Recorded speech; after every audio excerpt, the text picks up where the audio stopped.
first, I would like to answer. I have a question. Sweden was supporting the COVAX. Do you think it was enough?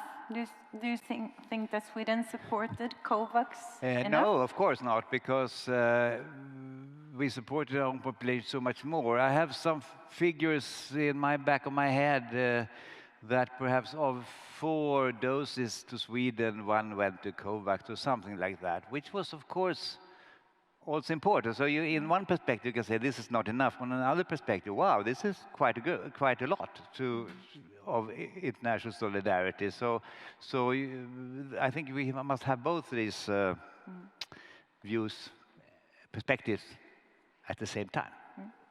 Mia?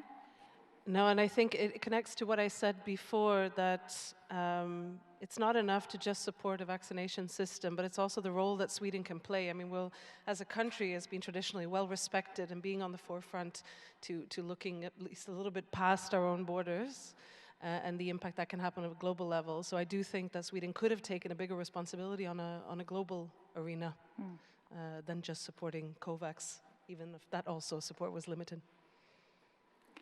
Is there I think there's a question in also here and here.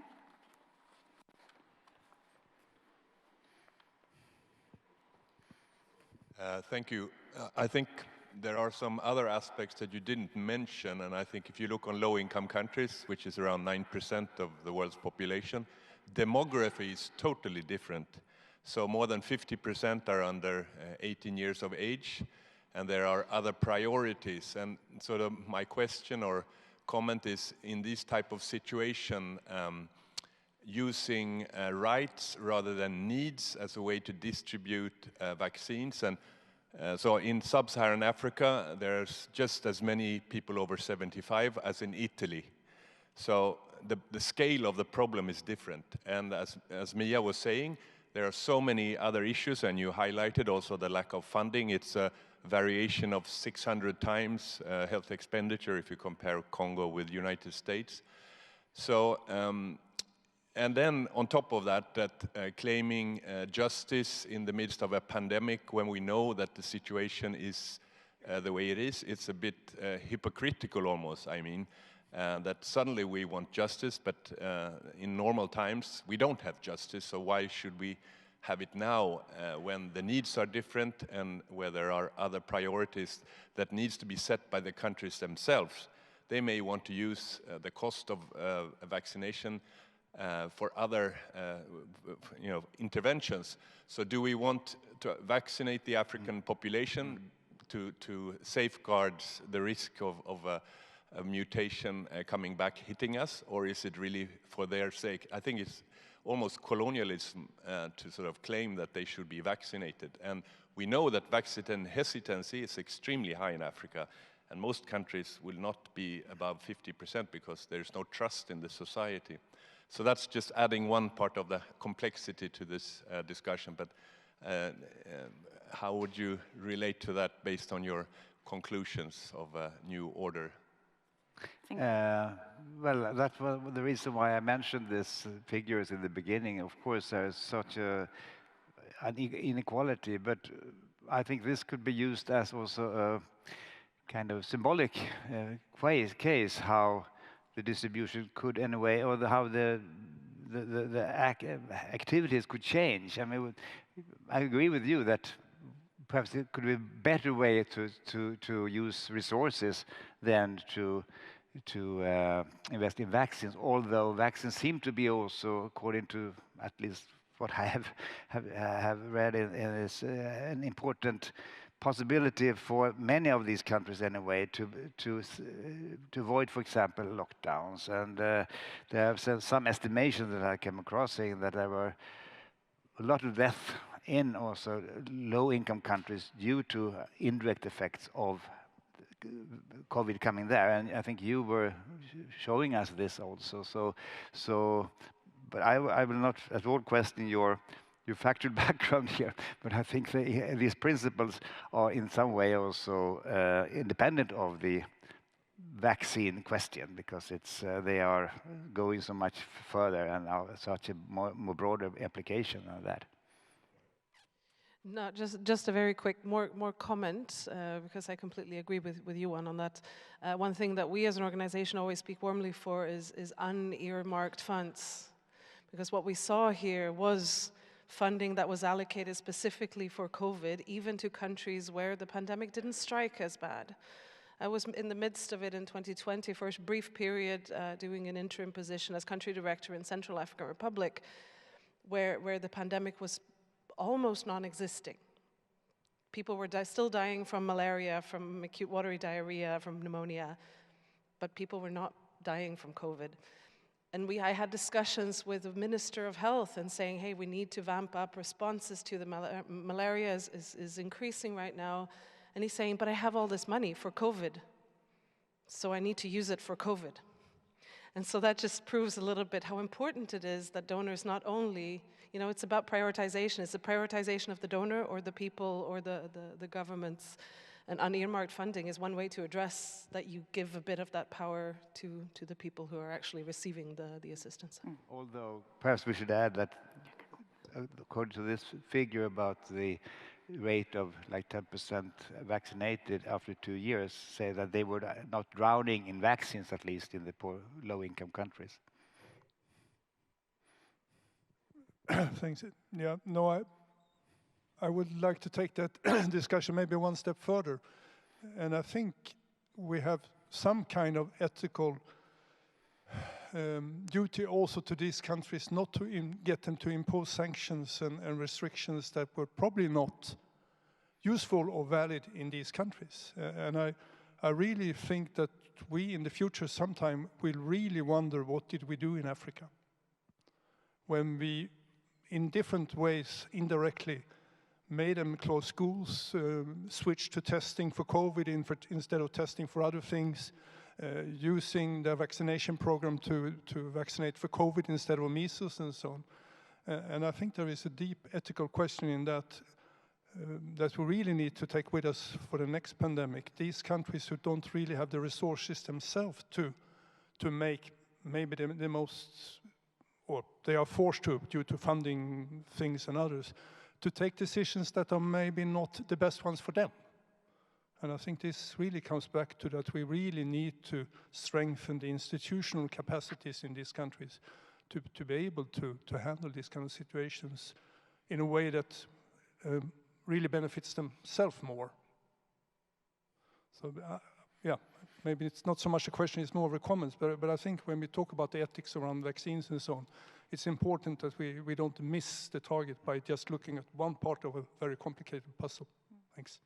I think you can pass the mic backwards, or do you have some comments? No, good.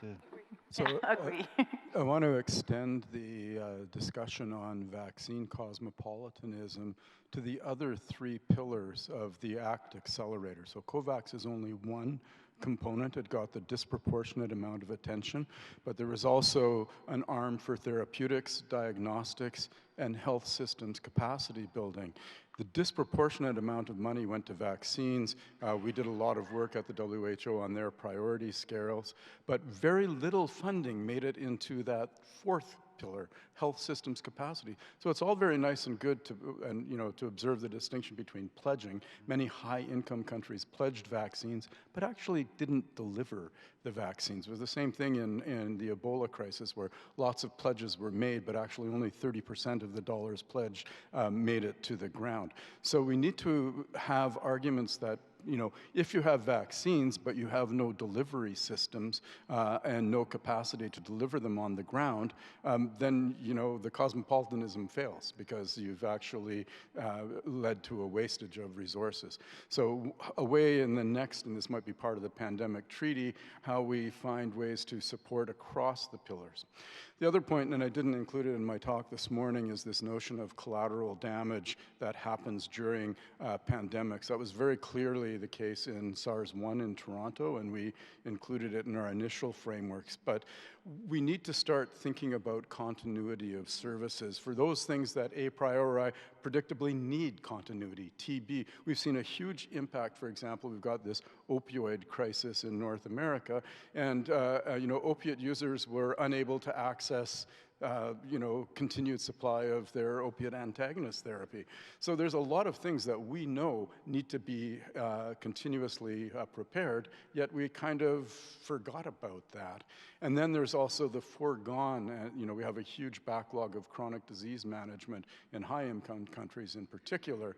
So, if we're going to go through this dance again, we know these things a priori are going to be impacted and affected, and it's a failure when we don't actually put in provisions to make those responses.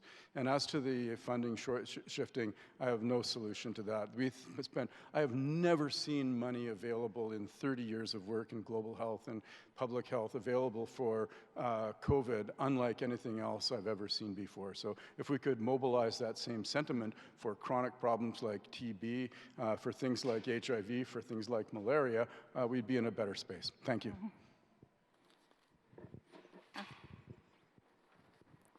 Mia? Yeah, no, thanks. Just to comment on that last thing, because I think what it comes down to, in the sense, why have we seen a different type of response for COVID compared to, for example, these other big public health problems? And I think it's the principle of proximity.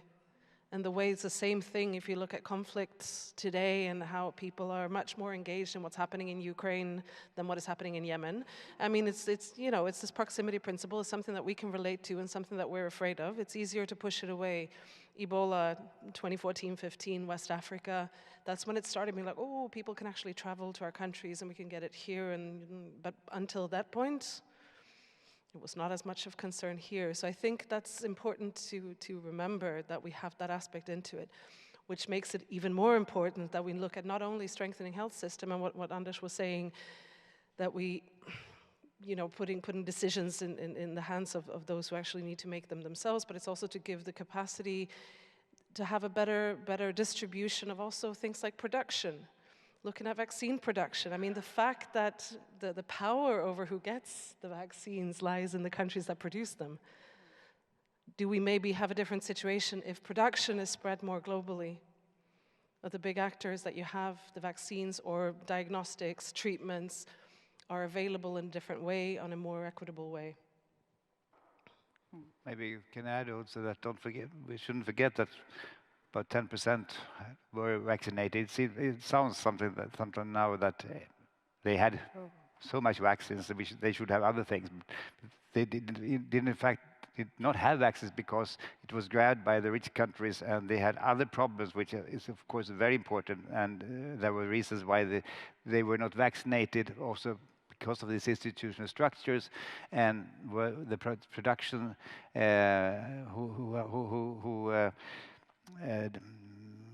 who control the production of vaccines. These are, of course, things, learning experience from this. And hopefully this obvious fact that it was very difficult to get vaccine out all over these countries because of institutional factors, because of this is a learning experience, as well as this about the production of vaccines against this, but vaccines against, as you say, a lot of other more dangerous illnesses, diseases in the poor countries should perhaps be also distributed and not controlled and as it is today. So I think that's a response to. Thank you so much, both Göran and Mia.